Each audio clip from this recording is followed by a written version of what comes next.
I'd like to introduce Neil Chakrabarty, a criminal lawyer, intelligence expert, and advisor for anti-human trafficking organizations combating slavery, working on high-profile murder, drugs, and financial crimes with expertise in behavioral analysis and counterterrorism for the London Metropolitan Police. Councillor, thank you for joining us at this late hour. This is a fairly laid-back affair, so please, in your own time, do address the court. Thank you for being here.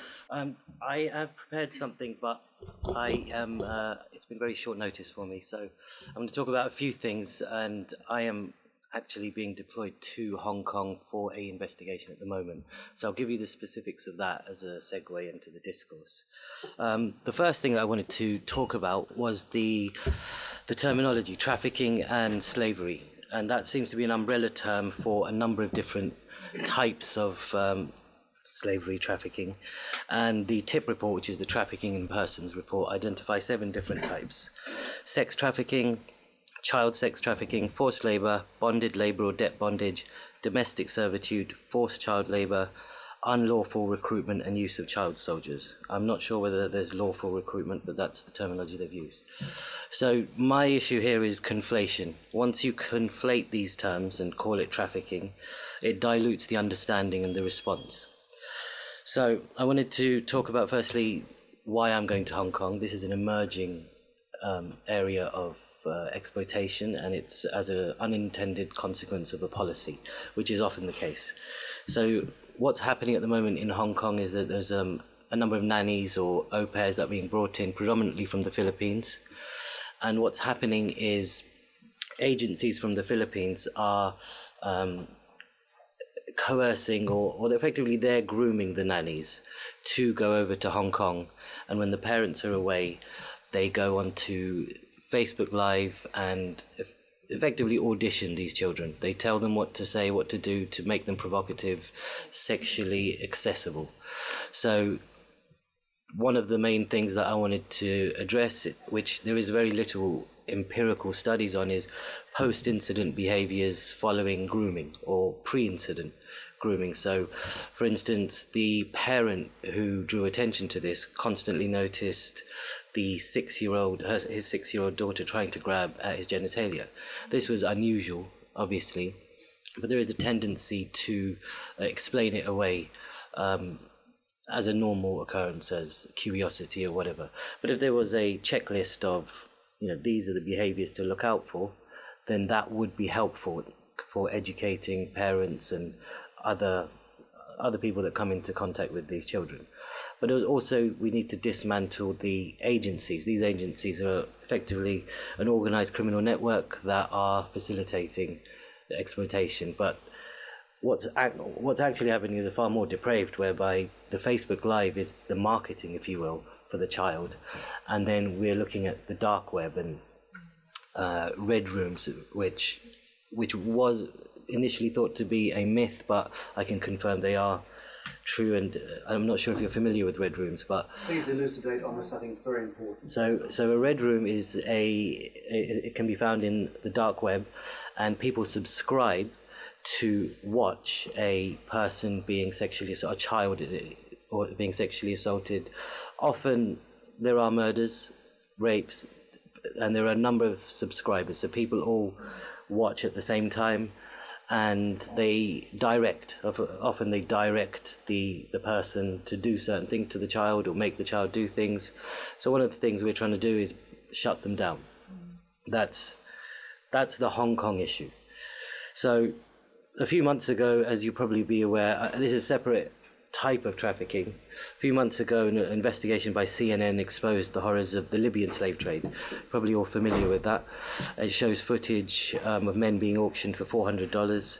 And in April last year, a United Nations agency had already revealed to seemingly deaf ears that hundreds of African migrants and refugees are being sold openly in modern-day slave markets across Libya. But little of any attention was given to this horrific truth.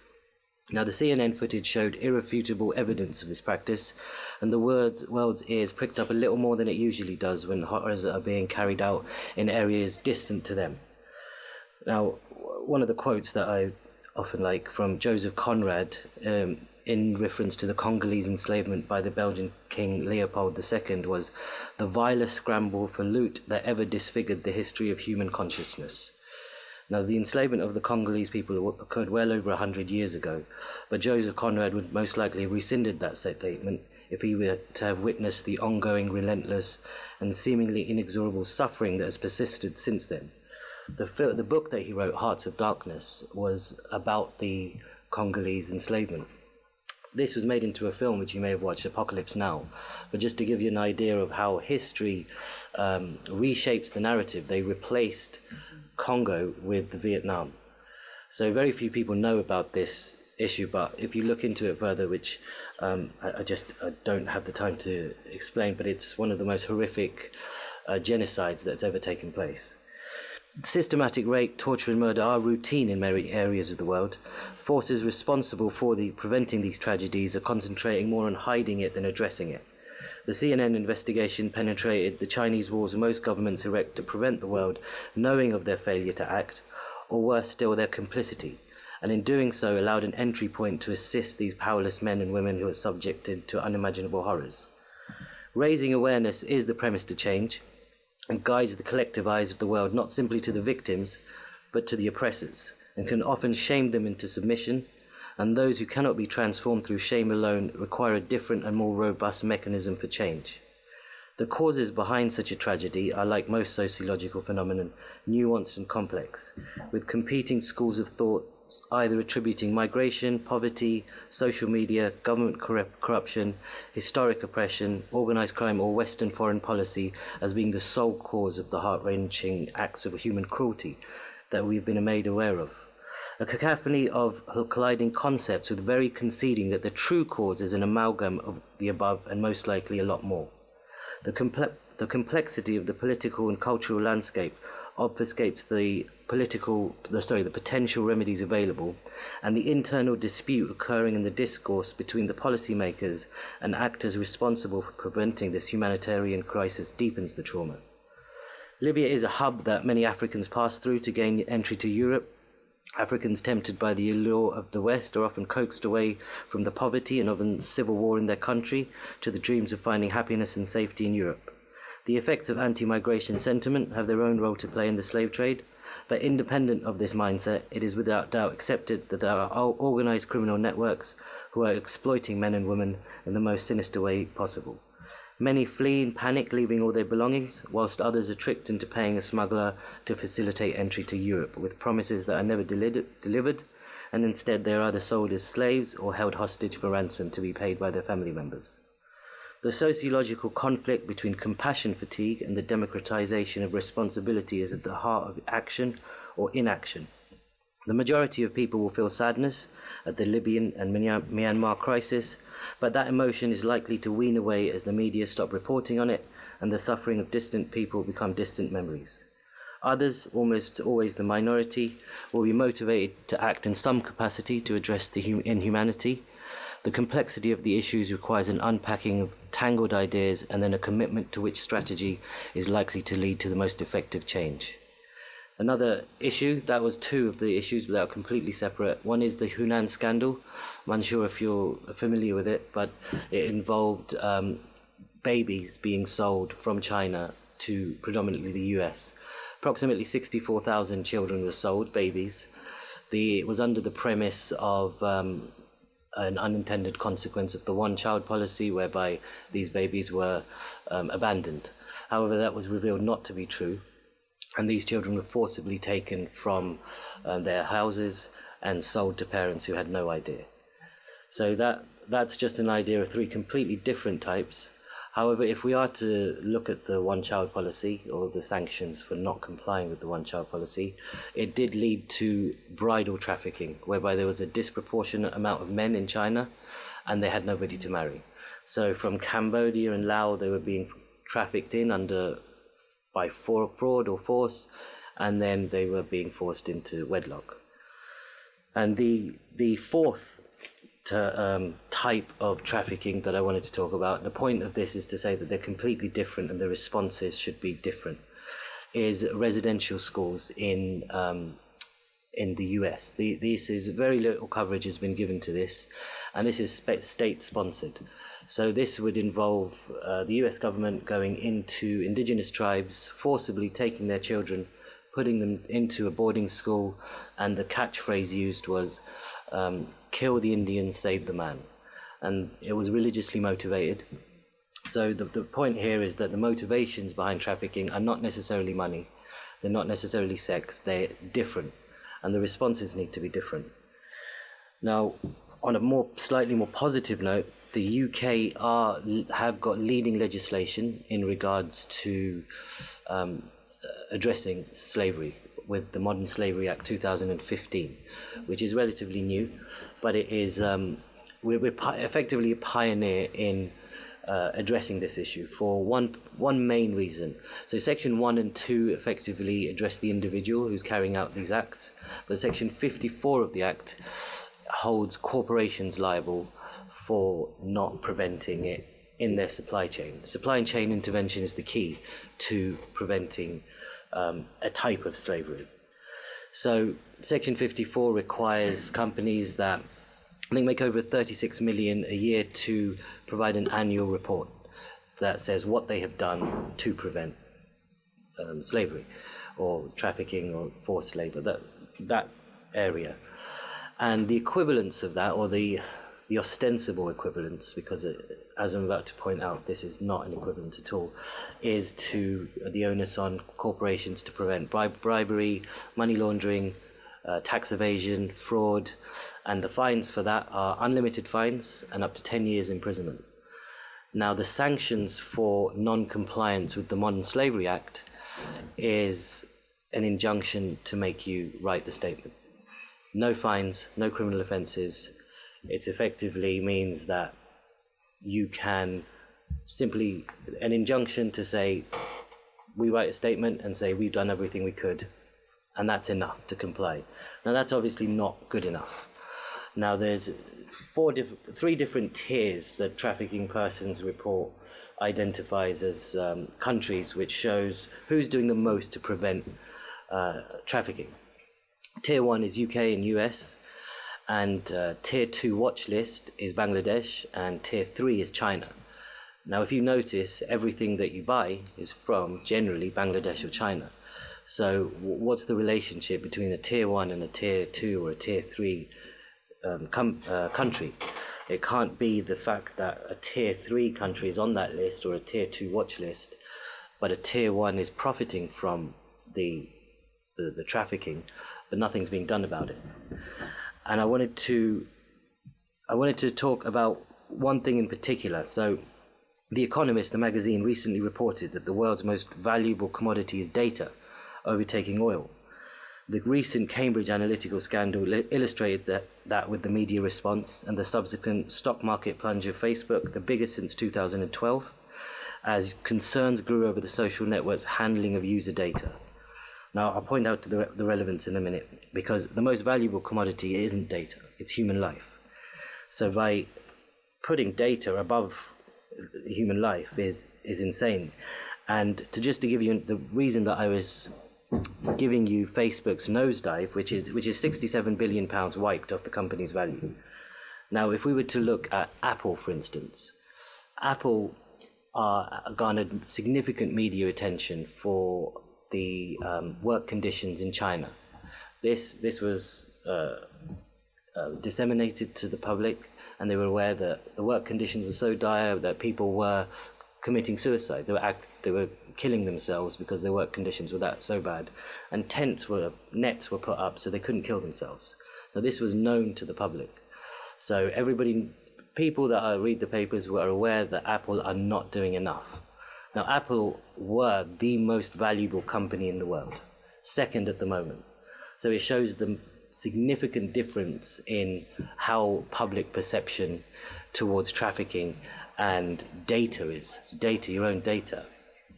I think the important thing in terms of response would be to quote a management consultant, Peter Drucker, which is culture eats strategy for breakfast. The important thing here is to change the culture, not simply to find responses to problems that will be displaced, or it'll be simply change how it's occurring. And I wanted to give you one more example of just how this plays in. So there's something that a lot of people would have heard about, the General Data Protection Regulation. That's coming into force on the 25th of May, and it's causing corporate panic. The fines for non-compliance is 4% of annual turnover, or up to 10 million euros. So companies are taking notice. But I want to give you an example of a real-life situation, but it's a hypothetical situation that is going to happen. So if you were to buy a pair of shoes from a company and they were to send you an unsolicited marketing email, that would then give rise to an investigation by the regulators for non-compliance. You could have your own lawsuit, and it would lose share values once this becomes apparent or it garners media attention. However, the shoes that are being made in Bangladesh, that, for instance, if it is Bangladesh, that particular person could be is most likely to be in a situation of forced servitude, and his remedies are non-existent, and the companies have no real onus or incentive to do anything about it. If it is found that somewhere up the supply chain that this is occurring, they would be justified legally to simply publish a statement saying, "We're sorry, we'll make sure it never happens again." So that's my kind of talk. It's relatively brief because I didn't have time to prepare as much. Thank you very much. Thank you very much. Really helpful. If Chief Counsel or Justices would like to speak to anything you've just heard, please do. Yes, it's very good. Thank you very much for coming. That's been extremely helpful.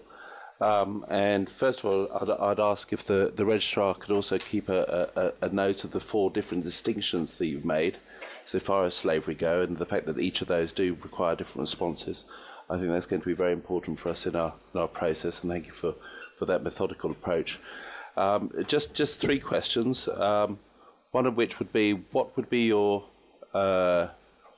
advice as to potential amendments to the Modern Slavery Act?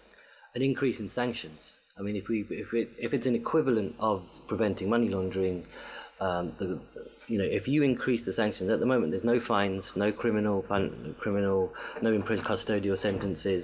I mean, it's a very simple amendment. I think it was deliberately omitted. Mm-hmm. It's not by chance.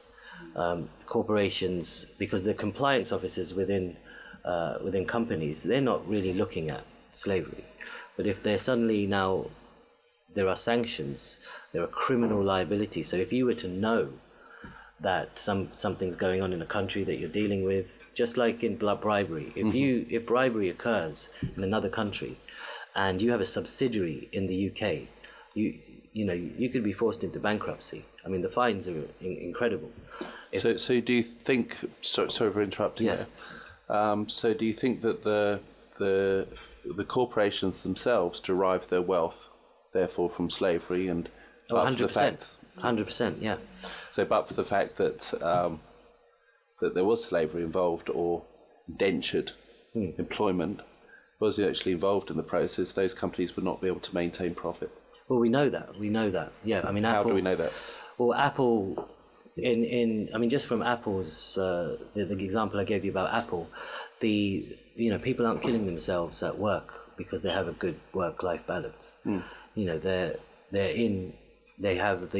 It's a very secure location. There's security guards. There's people at the time going up and down, making sure everybody's doing their bit.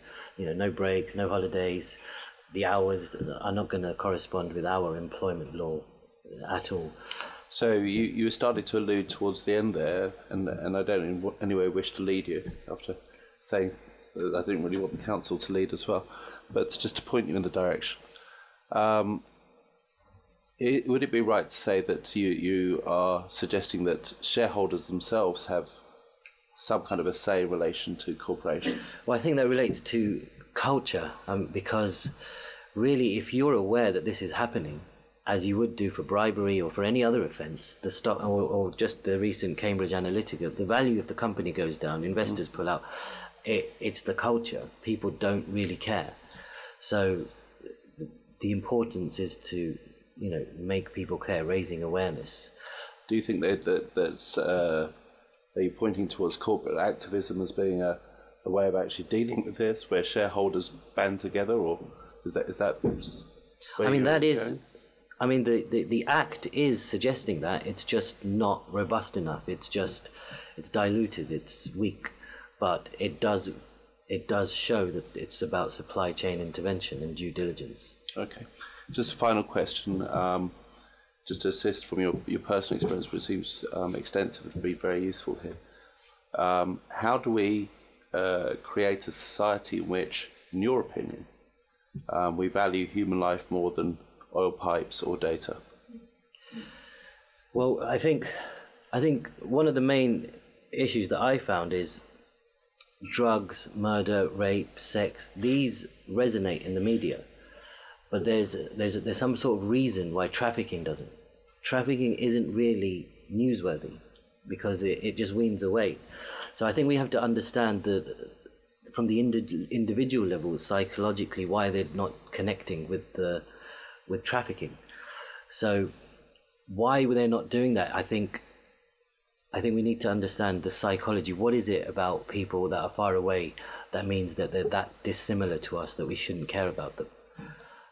So I didn't answer your question fully. No, but that was a fair answer. And I want to take you also, because this is just a commission, and maybe this is not your area of strength, into human trafficking, but also about child sex abuse as well. Why don't we care about them? I think this child sex abuse is a difficult issue because in India, for instance, there's a shame attached to it, and the victims aren't really willing to come forward. So most crimes need a victim. Every crime is victim-led. So if the victims aren't motivated to make the allegation or make people aware, and the people that they're making the allegation aware to are not acting or sweeping it under the carpet, or I think again it's culture, because it's ingrained. I mean, I know from in India, in families it occurs a lot, and we're encouraged, or not me so much, but people are encouraged to just keep them away from that person. That's the approach that's taken, not hold on a minute, this guy's doing this, he needs to be punished. So it goes back to your cultural point. Okay, but I'll give way to my learning friend. If I may, this iPhone has 2 or 3 dead Chinese in it, because China is the only place where it's legal to put your hands into a Class A carcinogenic in the process of processing computer parts for this iPhone, which means that they die of leukemia very quickly. I would like to ask you, my impression is that we don't treat victims with enough respect, that we don't believe them. But I'd like to ask your opinion of what the culture is with respect to treating victims when they come forward with stories. Well, I mean, there's different areas. So one of the areas I'm actually quite very familiar with, and that's victim-led research. So I'm currently involved in a AI project whereby basically what we're doing is it's geospatial software. So in Libya there's government-run detention camps and there's non-government-run detention camps. Now the government-run detention camps aren't great, obviously, but the non-government detention camps are where the human rights abuses, the slave auctions occur. So a lot of the people at the government-run militia centres, detention centres, double job, and that's how they make their money. So a lot of what we're developing at the moment, and I think we're at the final stages, is geospatial software that allows victims of human trafficking to locate, discover and label hotspots of human trafficking in near real-time satellite images with the help of deep learning mission vision techniques. So a former slave in Libya can use the application to locate, through an intuitive and easy-to-use interface, the detention centre where they were held hostage. And that solves one particular type of victim, but I'm assuming that you're alluding to the sexual side as well.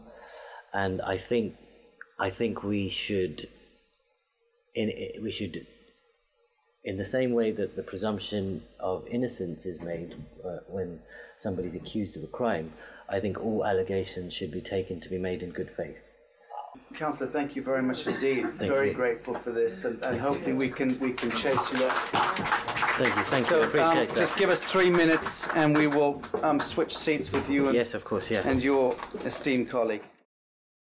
We've also been joined this afternoon by an eminent barrister at law, Barnaby Hone, Tristone Chambers, Focus, Asset Recovery, Extradition, and I'm sure a great more else beside. Councillor, kindly give us a little brief background on yourself and then speak to whatever it is you wish to address to this court. Thank you for being here. Thank you very much. Thank you. I am a specialist in international asset recovery, so in simple terms, I take criminals' money and return it to its rightful owner, or to compensate the victims. That is a specialty I have developed over the last 8 years. A lot of that has been concentrated in my work both in the Caribbean, in Africa, and throughout the world. The United Kingdom has a particularly well-developed form of law that is in respect of that, but a lot of countries do have laws which allow criminals to have money taken away from them and returned to the public purse. The original law was developed in Australia and it's been followed both in America, throughout the Commonwealth, and in Europe. Bulgaria and Romania being two particular countries that do that. I've also been able to draft laws in certain countries for asset recovery, including the British Virgin Islands and Kosovo. And I'm here to talk to you today about the impact that might have on human trafficking, because I'm afraid from my experience it is not used as an effective weapon at this stage. I'll get on to what I think are maybe the reasons behind that. But to set out what is the basis of asset recovery, there are two forms. First is the criminal aspect of asset recovery. You can have asset recovery versus the person has had a debt for their criminal lifestyle they've had. So if you have a drug dealer, he is calculated of how much money he's made, and that is his benefit, and he's asked to pay that back, and that's personal. Or you can forfeit items that are used during the criminality. So it might be forfeiting items that are used or made directly out of the criminality, but there had to be a link with that. And in criminal confiscation, there is always a conviction. The other form is civil asset recovery, which I will suggest is a very good tool in these circumstances.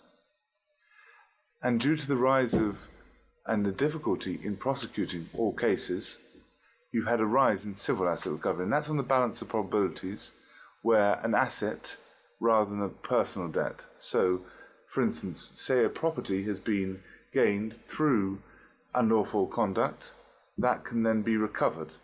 Money in a bank account has been gained through unlawful conduct, that can be recovered, and cash. And it is that method which, because it is a lower standard than the criminal standard, allows the disruption of crime. And, as we know, a lot of human trafficking is done for profit. That is the main motivation. So if you can take that profit away from the crime, if you can disrupt it and lower the profit margins, you disincentivize it. But the other point is, with the money you recover, you can use it to fund the fight against human trafficking. You can use it to fund that work and to help the victims. This has been done effectively in the war on drugs. I hate the phrase the war on drugs, but I think that is the media phrase, and is being used in anti-wildlife crime at the moment. And I've had a very small part in helping that. But here we have a situation where it can be used effectively. Why is it not being used at the moment? Because human trafficking, as you have probably heard from my small experience, is usually something which is undermining other criminality. It's involved in other criminality. It is not targeted as alone, it is targeted as funding towards either cannabis factories, others, brothels, and other overall criminality, rather than targeting the people who actually do the slavery and then targeting their bank accounts. There is often a lack of training in this area. This area is relatively new. It has been developed over the last 30 years. And in that time, even in the last 8 years when I've been practicing in it, it has developed hugely. It has expanded throughout the world, and it usually takes 5 to 6 years for a country to allow these principles to bed in. Because it's quite strange for a country to have to think, well, I'm going to take all the benefit from somebody. It's a draconian measure.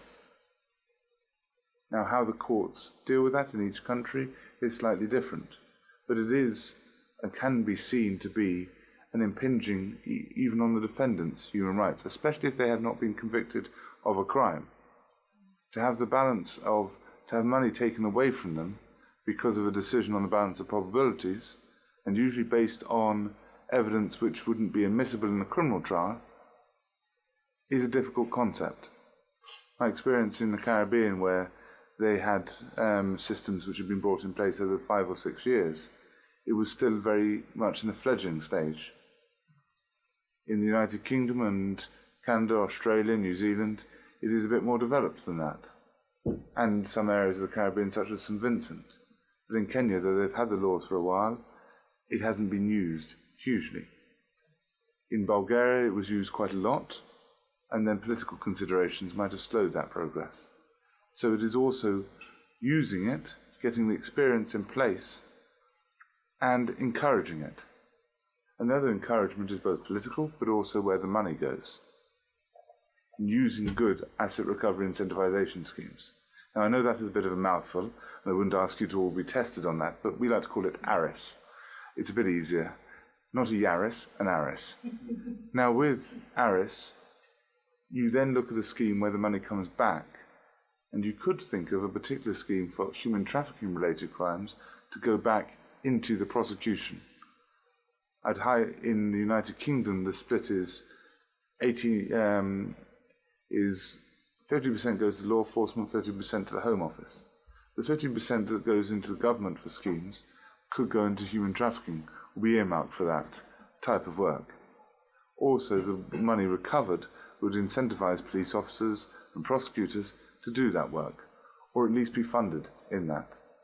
That is not necessarily much a consideration in a country which has a decent amount of funding, but it is particularly a consideration in countries where there isn't the funding available. So I'll ask you to consider those as points.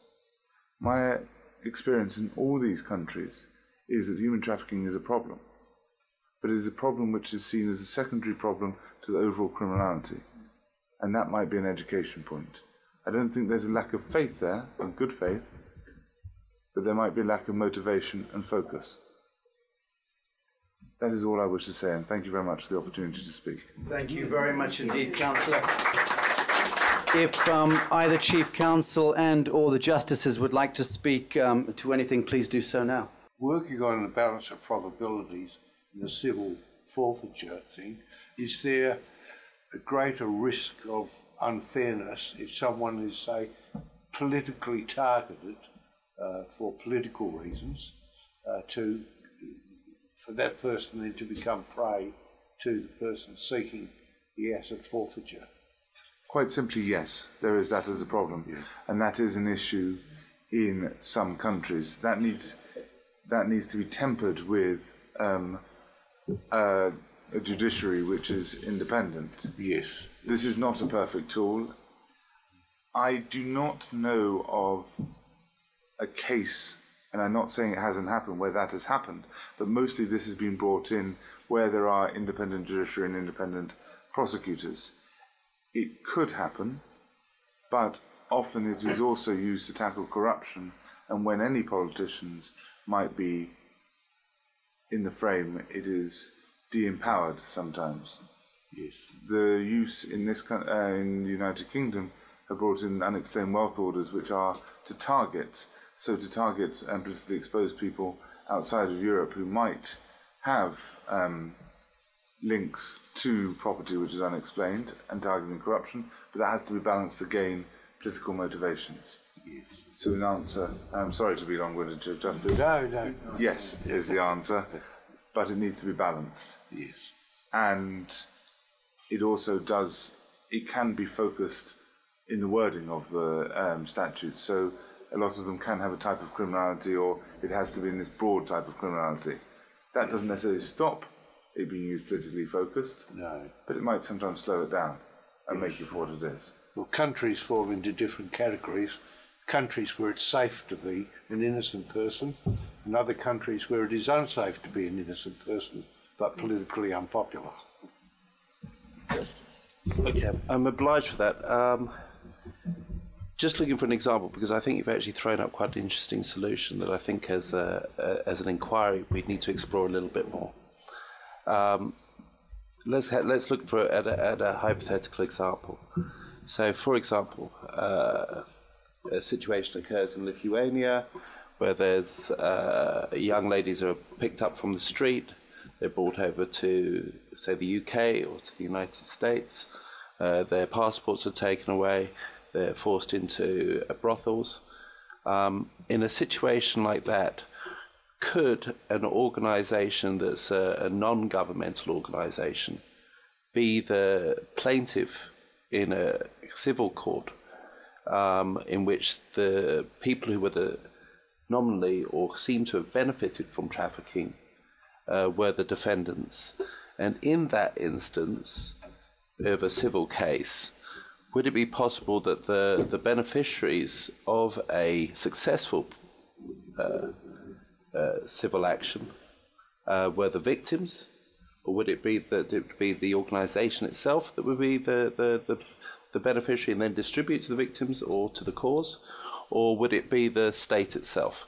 Or some combination. Or yeah, Bob, just helping us with the answer. No, to that. indeed. This type of law couldn't be used or is yet to be given to anybody who are non-state actors. A person could sue, an organisation could sue under the civil law and recover it. But if it's a non-state actor and using a recovery power, that means they don't have the safeguards that a public body has. Safeguards such as being able to oversight, having a decision-making tree that allows them to be publicly open for that decision. And that also then verges into potentially having one body or bodies suing each other and trying to recover each other, which could lead to, though it would be very well-mannered, or very well-meaning, sorry, not well-mannered, I'm not saying it. Well-mannered, they might be well-mannered. Let's hope they're well-meaning, yeah? But it might be well-meaning, but it would not necessarily be end up in the way that manner it was supposed to. So this needs to be state-run, even if it is an international body, potentially, or the funds are agreed through an international treaty.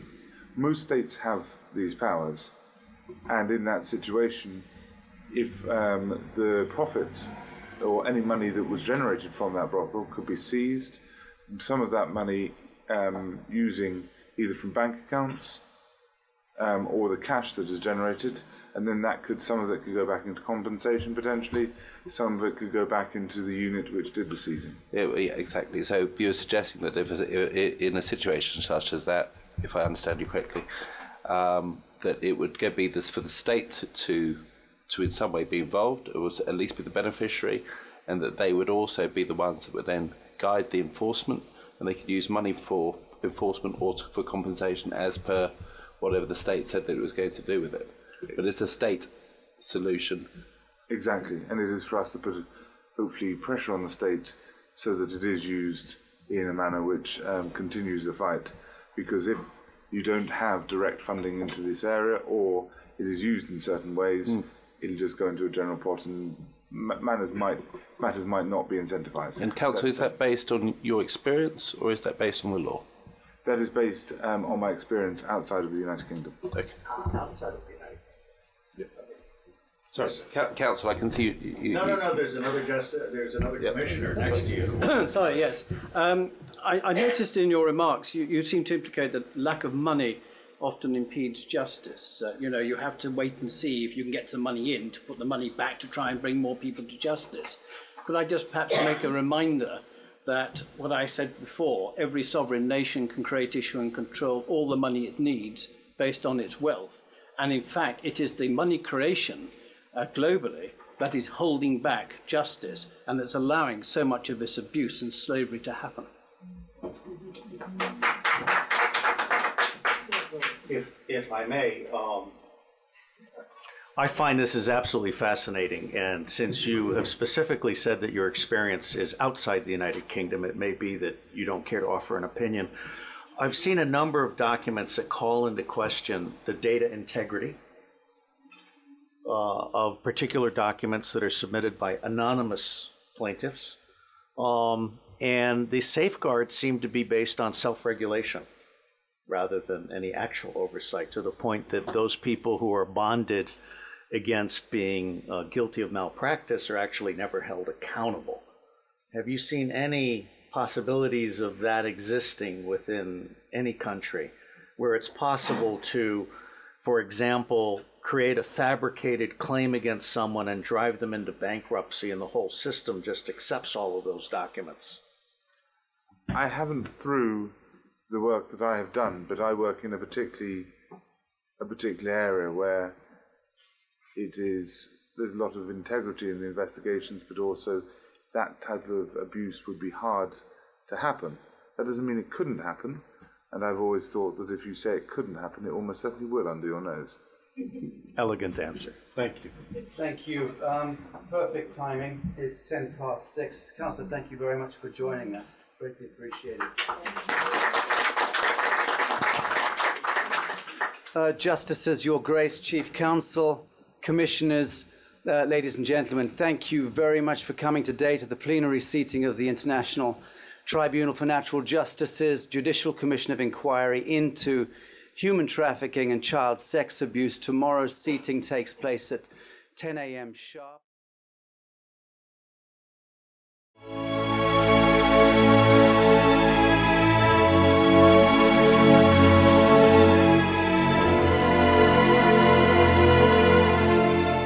We are the power behind the ITNJ. Add your voice. Sign the treaty.